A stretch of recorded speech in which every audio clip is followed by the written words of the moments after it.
Welcome to another episode of The Common Man's Take on Sports. Today I want to unpack a few subjects, the first one being the James Harden saga. And I want to compare it a little bit to the Damien Lillard saga. So James Harden, after the season ended in Philly in the playoffs against the Boston Celtics, James Harden asked for a trade. He said he didn't want to be in Philly anymore. And so he had a player option, and Philadelphia told him that if he picked his option up, that they would trade him. So he did. And I believe there was some communication with the Clippers, because that's where James Harden is originally from, LA. But ultimately, Philadelphia wanted too much in return that the Clippers didn't want to give up. So Philadelphia came out last week and said that all trade talks for James Harden have ended. We're keeping him, and we're going to make it work with Joel Embiid. And James Harden is our 1-2 superstar punch. So then a few days later, James Harden on his wine tour while he was in China, or on an Adidas, he was on an Adidas tour for his shoe, came out and called Morey a liar and said that he definitely doesn't want to be in Philadelphia, and that Morey lied to him when they talked about the trade. So now you have a disgruntled James Harden. So here's the difference between the Dame Lillard situation and the James Harden situation from my point of view. So Portland knows that Dame Lillard is going to come out and give them 100% no matter what. Even if they don't trade him right away and he's still on that roster at the beginning of the season, they know that he's proven over the course of his career, college, in pros, that he's the consummate professional. He's a competitor.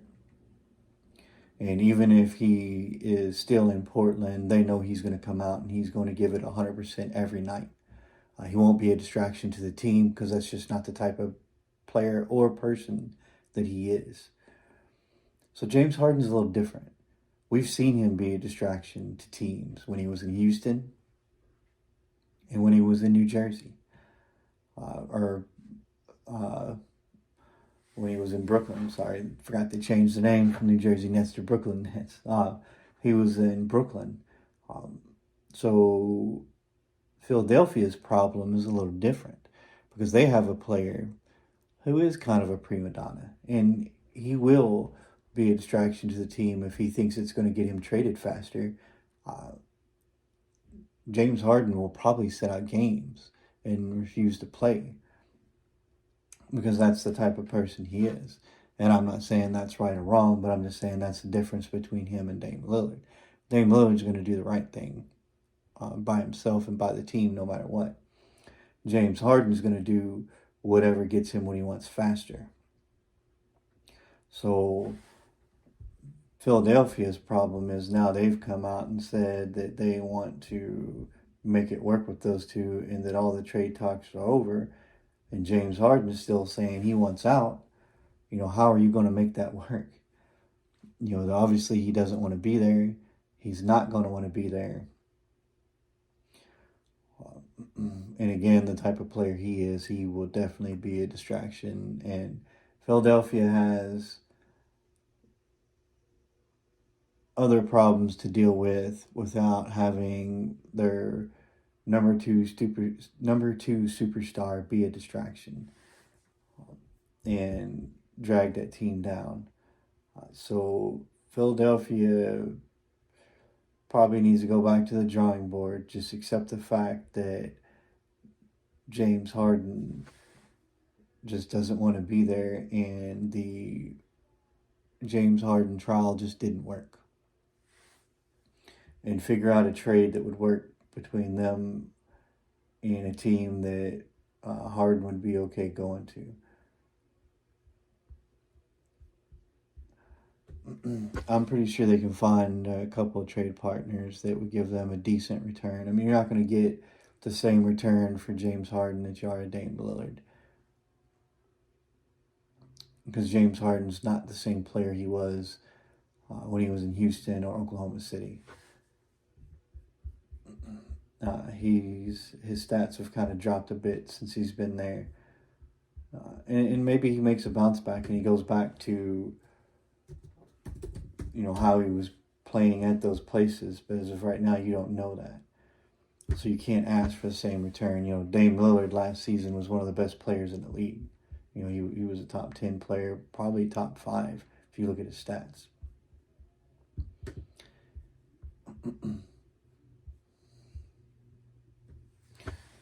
And so you gotta.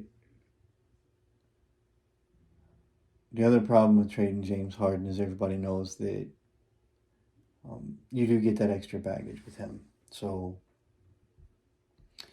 it's kind of harder to offload him than it is a Dame Lillard, because Dame Lillard doesn't have any extra baggage. What you see is what you get. A player who's going to do the right thing, no matter what. Harden's scoring average last year was down to 21 points a game, 10.7 assists, 1.2 steals, and 5.4 rebounds, 86% free throw percentage, and then 44% field goal, which is good. He only played 58 games. The year before that, 21, and the year before that, 44.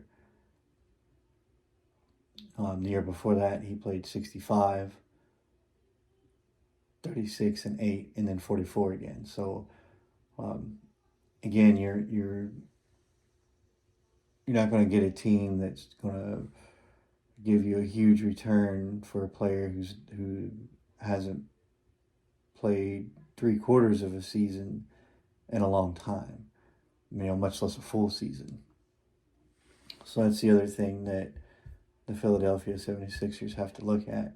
You're not going to get a king's ransom for him. Not now. I still think James Harden is absolutely a serviceable player, and he can probably return back to his star status in the right place, in the right system. The other problem with James Harden, which it's a little bit of problem with Dame Lillard, but not as much. Dame Lillard at least gives 100% effort, but James Harden really doesn't play defense. Everybody knows it. Everybody sees it. He'll rarely play defense. Every once in a while, you'll catch him on a rare occasion playing defense, but that's just not what he does. So that's another thing you have to take into account when you get a James Harden. So that's why Philadelphia has to be very careful what they ask for in return for him. So two very different situations there, with a player that is going to do the right thing even if you're not, and another player who's going to do whatever it takes to get what they want. So I think Philadelphia is in a much worse place than Portland is, with what's going on with James Harden now. And obviously between Portland and Dame, it's still a good relationship. Like, they're both still trying to do the right thing by each other. And in Philadelphia and James Harden are the exact opposite. The team doesn't look like they're trying to do the right thing by James Harden, and James Harden doesn't look like he's trying to do the right thing by Philadelphia. So, two very different situations. So it's definitely interesting. It's going to be interesting to see the James Harden. I think the James Harden Philadelphia saga is going to be way more drama-filled and way more interesting to watch than the Dame Lillard Portland situation. I think that you're going to see a lot of stuff come out here in the next couple of weeks that's going to be some bad coverage between Philadelphia and James Harden.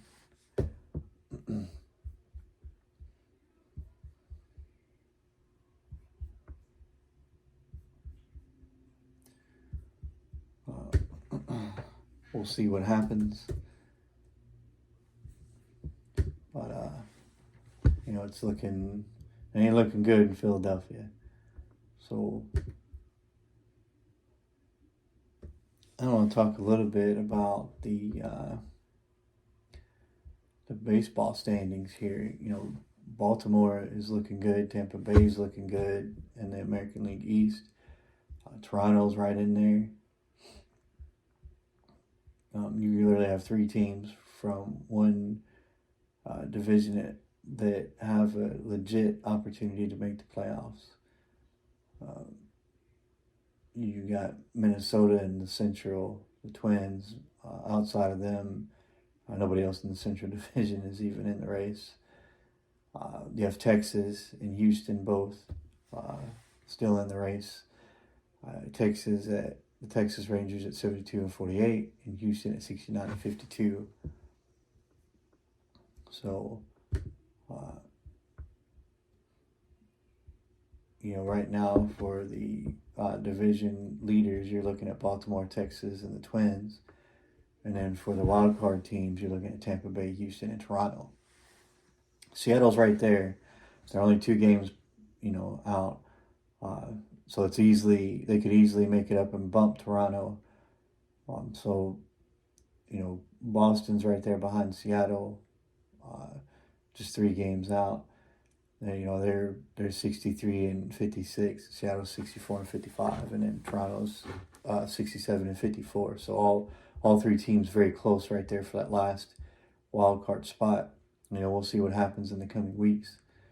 As far as my favorite team, they've pretty much melded in. The New York Yankees, they're not going to make the playoffs this year, and just my personal opinion, they need to fire Brian Cashman and fire Aaron Boone and just start over and get a new GM and a new manager down there in the dugout. I tried to give Aaron Boone a chance this year. I thought, maybe he just struggled a bit last year with setting lineups with the players that he had. But it's the same thing this year. I think he struggles putting together good lineups. I know some of the players are struggling, but I think he struggles with setting good batting orders and doing lineups. I'm just not a fan of Aaron Boone. Not a fan of Brian Cashman, haven't been for a long time. I don't understand why they continue to allow him to sit in that GM seat. He's made several bad decisions over his career. We all know that he inherited a stacked Yankees team when he took over in '98. He had all those good players already on that team to win a World Series, a couple of World Series under his watch, but he really didn't assemble that team. And since all those players have gotten old and retired and moved on, he hasn't been able to assemble a team that's really even competitive. I think one year they were competitive when they lost to the Astros in the pennant race. So not a fan of Cashman. We go down to the National League Division right now. You have the Braves, who look really good. They have those two superstars in Ronald Acuna Jr. and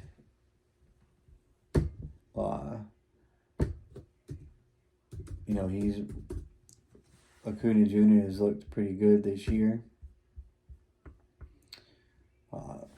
And then you have Matt Olson, who's really came alive this year. And you have some pretty good,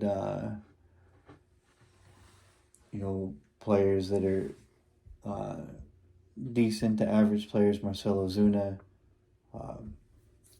Michael Harris. The Braves have pretty good pitching also. But with Ronald Acuna Jr. and Matt Olson both, Acuna Jr. was leading the MVP race by himself. Now Matt Olson is a very strong number 2 right behind Acuna Jr. So you have 2 superstars right there. Just Matt Olson's ascension this year has been just outstanding. You have the Dodgers, who are 72-46, who look good again this year. And you have the Milwaukee Brewers, who are their division leaders at 65 and 55. Then you have Philadelphia Phillies at 65 and 55 as the first wild card team in right now. You got the Giants, San Francisco Giants at 64 and 56 as the second, and the Miami Marlins at 63 and 58. If I had a second favorite team that I could say I watch here and there, it'd be the Marlins. I like the Marlins. I've liked them since they were brought into the league back in the early 90s. They're very, very up and down. They have 2 World Series, 97 and 03. Also, one of my favorite players was there when they won their second World Series, Miguel Cabrera. Still like him. I know he's getting ready to retire at the end of the season. Even though Miami got rid of him because they didn't want to pay him, he went to Detroit. I still watched him play in Detroit just because I liked him. He'll always be a Marlin to me. Stanton. Enjoyed him a little more on the Marlins than I have on the Yankees. He had a first couple of good seasons with the Yankees, and then Stanton's just been injured the last few years. Unfortunately, I feel like they need to try to offload him somewhere because I just don't think that he lived up to the billing when he got traded to the Yankees. But moving on, you got the Cubs at 61 and 58, right behind the Marlins. And you got the Reds at 62 and 59, right behind them. And that's about it. You got the Arizona at 60 and 60, but they're probably not going to be in play for the wild card. Your closest one would probably be the Cubs and the Reds. One of them could potentially bump Miami out of that seat just because they're so close with their records. So that third spot is tightly contested right now. We'll see what happens in the coming weeks as the playoff picture comes even more into focus. And some of these wild card teams maybe slow down and get replaced by other ones. But as of right now, that is what your wild card standings look like with your division leaders. Unfortunately, I will not be able to watch my Yankees play. They are not even close to the wild card. Hopefully, they make some pretty hard decisions this offseason.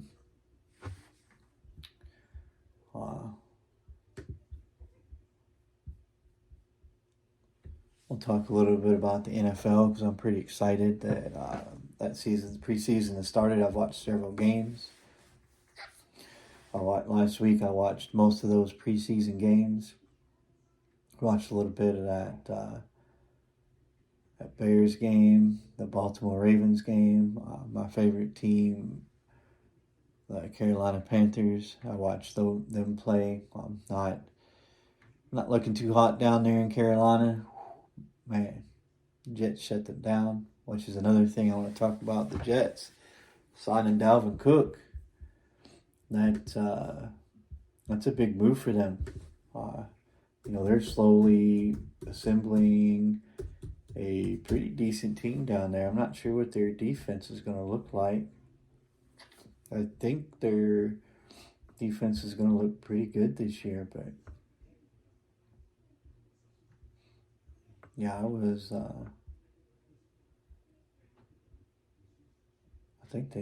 see.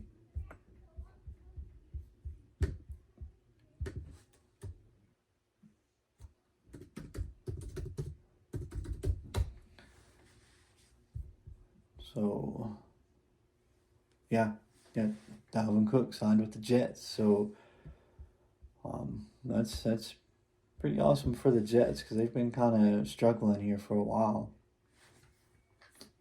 So, that's pretty good. I saw that Ezekiel Elliott signed with the Patriots, so some of those running backs are starting to sign. I know that there was a big deal about the value of running backs lately.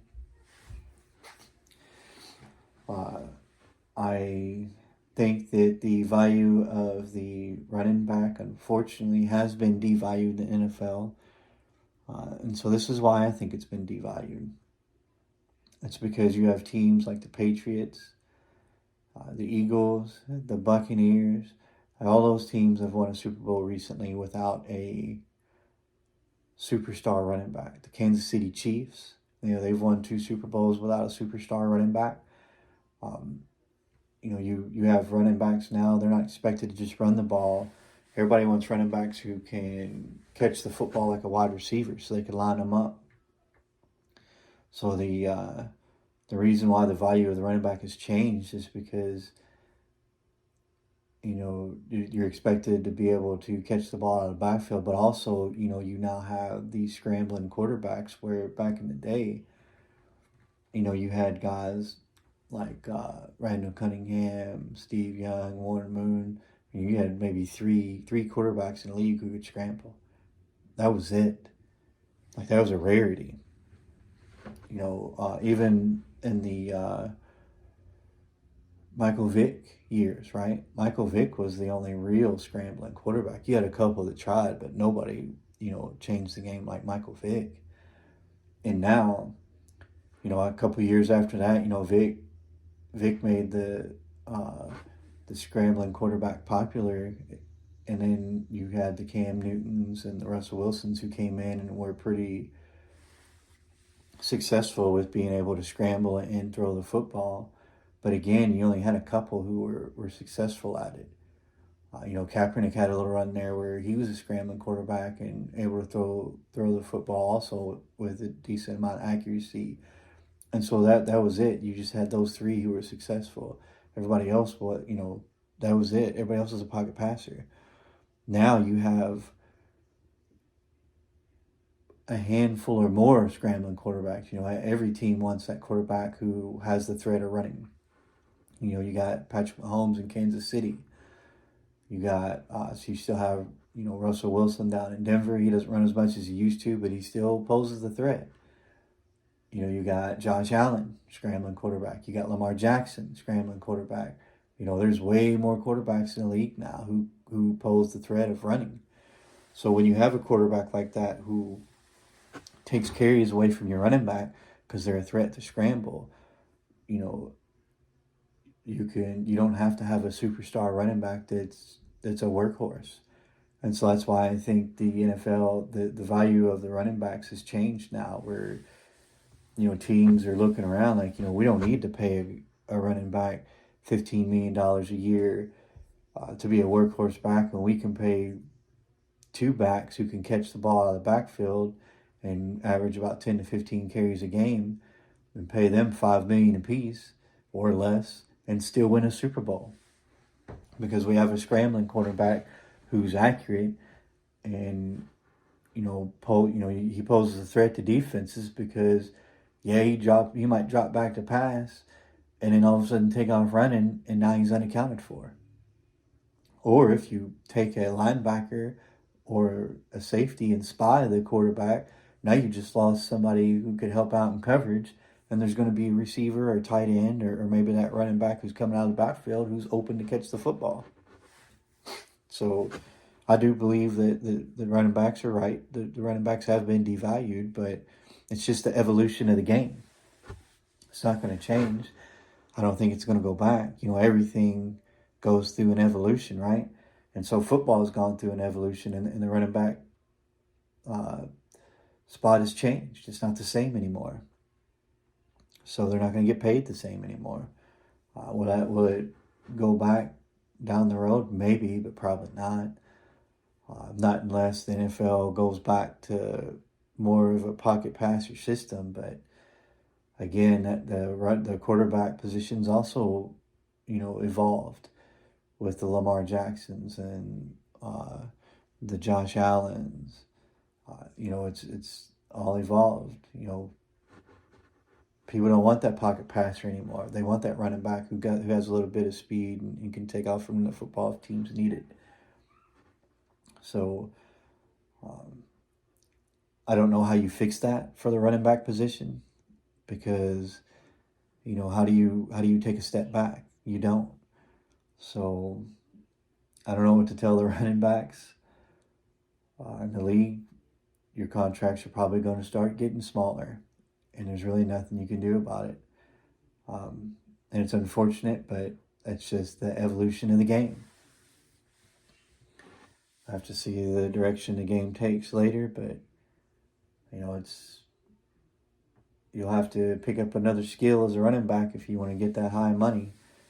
For me, if I was a running back, like say Dalvin Cook or Saquon Barkley or a Christian McCaffrey, I would do my contract based on my touches, right? Because all those guys are going to get maximum touches compared to a normal running back, because they are being lined up in the slot or on the outside to go out and catch footballs, right? So maybe that's a way around it to make your value more. Negotiate your contract around how many times you touch a football a year, right? If you touch football 300 times in a season, then you should be paid like you touched football 300 times in a season. So maybe that's an idea for the running backs. If you want to get paid more, then maybe you got to change your game a little bit, do more, go out there with the quarterback, practice catching football so you can be a threat, in the slot or somewhere else, or learn how to run routes. That's how you get paid more as a running back now, not just by taking handoffs from the quarterback and running between the tackles anymore, or bouncing it to the outside. That just doesn't work anymore. So that's it for today. That's all I wanted to cover. If you guys have any topics you would like for us to discuss, my teammate here will be back for our next episode, Quentin. And we will talk about another topic. Until then, you guys have a great day. I hope you subscribe and continue to listen to our podcast. Thank you.